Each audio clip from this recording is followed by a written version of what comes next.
Dawn stabs an ice pick into the stone. I'm the new servant, still smelling of straw, and I have exactly 3 jobs to survive the morning. Don't freeze to death, don't drop the Lord's chamber pot, and don't run into the ghost in the North Tower a second time. Sounds like a joke. It's not. Now walk with me, because the scariest thing in this castle isn't the enemy outside the walls, it's everything inside. And what's waiting behind this wooden door smells worse than any rumor. Brace yourself, because this is the easy part. I bolt upright from my bed, a sack of straw as hard as a fist. Anyone back home complaining their memory foam is too soft, I invite them to one night on this.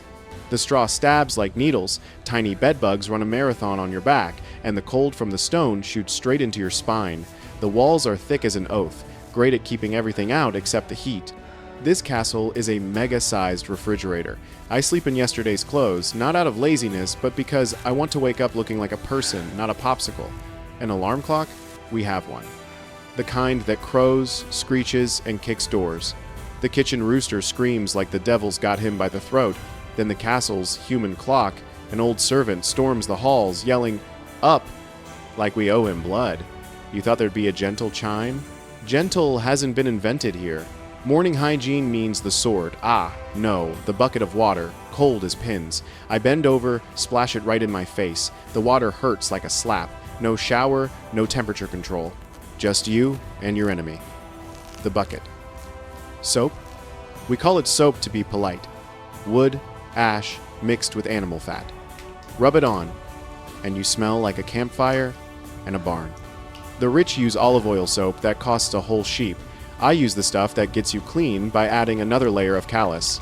And yes, someone smart designed a water heating system with pipes near the kitchen fire.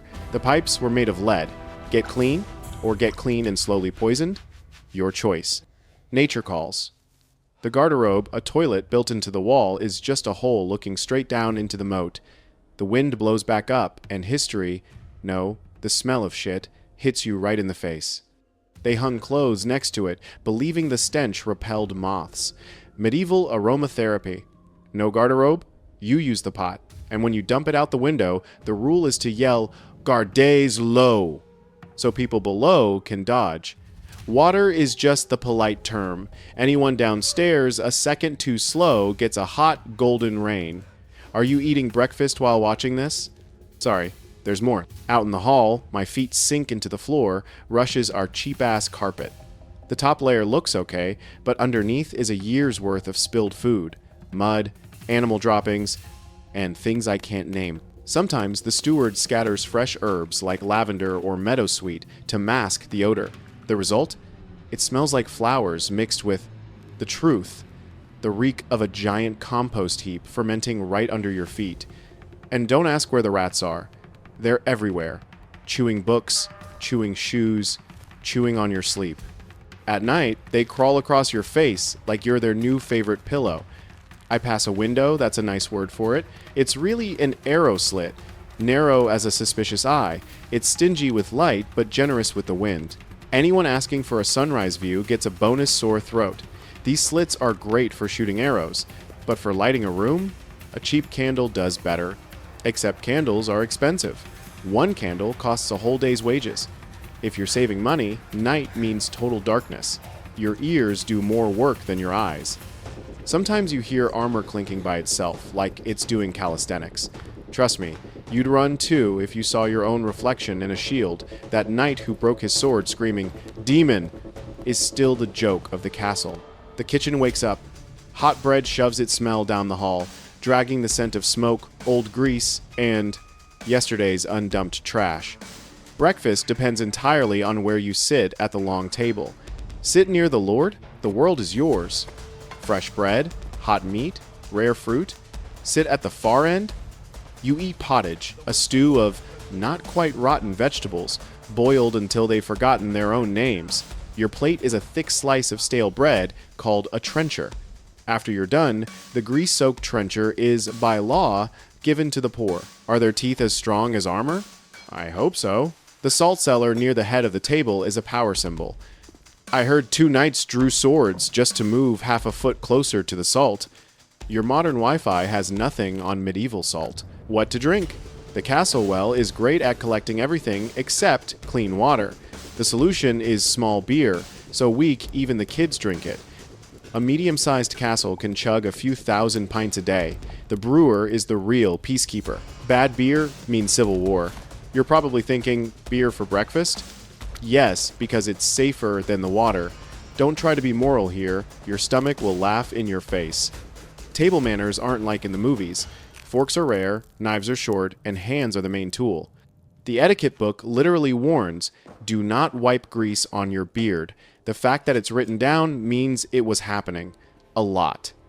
Also, don't bite off more than you can chew. I swear, the jester almost choked to death at the table once. The whole hall laughed, then kept eating. Civilization isn't always polite, but it knows how to move on. Training begins. The base of the wall is 2 men thick, cold as a rejection. Archers practice shooting through the narrow slits, threading a needle with an arrow, while the wind knocks it sideways and your frozen hand refuses to obey. Guards run the spiral stairs, where every step is deliberately uneven. If you know the stairs, you fly. If you're an intruder, you trip. If you're right-handed, going up is an advantage. If you're attacking from below, you learn about unfair faster than your multiplication tables. Above the gate are murder holes. Cute little holes for dropping gifts. Rocks, lime, hot sand, sometimes a beehive. Don't laugh, bees are Mother Nature's special forces. You stand under that for fun and see what happens. The drawbridge groans, the heavy chains roar. The operator has one job, don't screw up. Raise it too early, your own men are trapped outside. Lower it too late, the enemy brings his whole family in. I heard a cow got trapped midway once. The cow lived, morale almost didn't. The moat, you think it's just water? Think again. Remember the waste from the garderobe? It all ends up down there, festering into the most disgusting defensive soup in history. Some moats flood in a flash. 1 minute it's dry land, the next you're swimming. Watching attackers charge in and realize their feet have vanished is an unforgettable experience. In the stores, the steward takes inventory. Arrows, rocks, barrels of salted fish. Some lists even include morale items, juggling balls, dice, a loot. Under siege, it's not just bread that keeps you sane. And don't think the kids are useless. They run water, carry messages, retrieve arrows, and play pretend siege with rotten vegetables. If you're a parent, don't stop your kid from throwing food. Here, it's combat practice. When we're not fighting, we make our own fun. Jousting. 2 men on horseback charge at each other with pointy sticks. The backyard version gets weird. Blindfolded, riding backward, or trying to sing while charging. Dice are banned, but played obsessively, with names that sound like secret prayers. One guy won his master's horse and then lost it, plus his wages, on the very next throw. Life's a wheel, and so are the dice. The jester is the rock star. He's allowed to mock the powerful and keep his head. A good jester earns more than a soldier. Art here is a dangerous job. Laugh at the wrong time, you get slapped. Laugh at the right time, you get paid. They're literally betting their lives on a joke. Upstairs, the lady of the castle walks the hall with a ledger thick as the wall. When the lord is away, she's the commander-in-chief. Payroll, provisions, contracts, defense. She counts the eggs, the loaves, the candles, the arrows, the debts, the arguments between the baker and the cook, and the number of times the jester fell in the moat while performing. She also teaches the children. Letters, numbers, manners. If some young lordling uses his sword to cut his cheese, she corrects him. You think managing a company is hard? Try managing a castle that's also a barracks, a farm, a hospital, an armory, and full of heavily armed, drunk gambling men. She's the real boss bitch, and nobody messes with her. Medicine shows up when someone screams, "Ow!"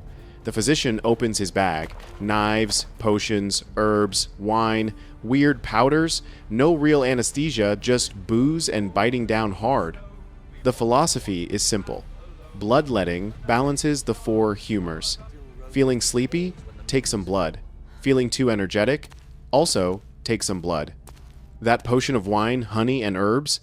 The effective parts are probably the wine and honey. And the skull powder, unicorn horn, and dragon's blood? More like bone meal, animal tusks, and lizard skins. Desperation turns anything into medicine. The dentist, who's also the barber, pulls teeth like nails and fills cavities with lead. I saw one knight have his whole jaw emptied before a tournament to avoid distractions. Guts or stupidity, you decide. The afternoon collapses, wind sweeps the sills, torches come alive, and darkness takes over. Candles are money, so everyone hoards them. Walking the castle at night is a game of guess what I just tripped over. Guards sing on patrol so everyone knows they're awake. Whoever sings badly gets logged, not for art's sake, but because people think an intruder is sneaking around. Ghost stories bloom. Everyone's got a white lady, a sound of chains, a self-rearranging library. Some castles keep official ghost reports, time, place, and what the ghost was wearing. It sounds hilarious, but it keeps people sane. Night is when the dungeon speaks, not with voices, but with the smell of aged mildew.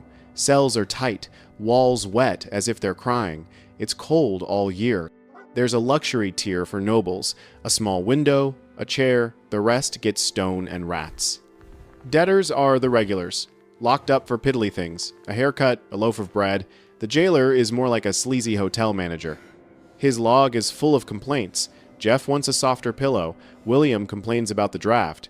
The merchant in cell 3 is selling real estate to other inmates. One guy tried to dig an escape tunnel and broke into the food pantry. He was caught taking a spoonful of honey before resuming his escape. His crime? Having good taste. I got sent to the dungeon midnight, not a sweet-smelling job. The hall was wet. The torch threw shadows like long arms. I heard a scrape behind me. Spun around just a suit of armor. My heart tried to escape my chest. I walked faster, another whisper, like breathing.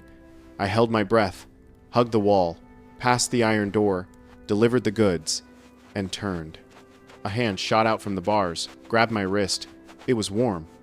"Thanks," a rough voice said. I jumped, then understood. Ghosts don't say thanks. People do. I pulled my hand back, left a hunk of bread. The night got quiet. Dawn cuts the sky again. The rooster screams. The old servant yells, and we start all over. The loop doesn't kill you. It grinds you down, hard as the castle stone. Nobody living in a castle is a dreamy prince or princess. They're just people learning to breathe smoke, sleep on straw, eat with their hands, fight with their wits, and laugh on an empty stomach. You might see dirt, cold, noise, and misery. You're right, but it's also how a tiny community survives in a world of stone and iron. Every brick doesn't just stop an arrow, it stops the fear long enough for people to dare to live one more day. You want the survival guide? 3 things I learned after one day with my ears still attached. Always know which way the wind is blowing. Always keep a dry piece of bread in your pocket.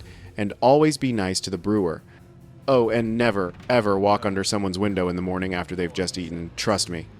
If you're still here, you've survived the smell, the cold, and the truth. Try to imagine walking in, putting your hand on the stone wall, feeling it breathe with you.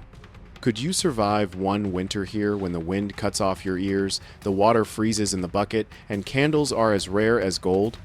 Don't answer yet, because in the next episode, I'm taking you through one perfect blizzard night in the castle.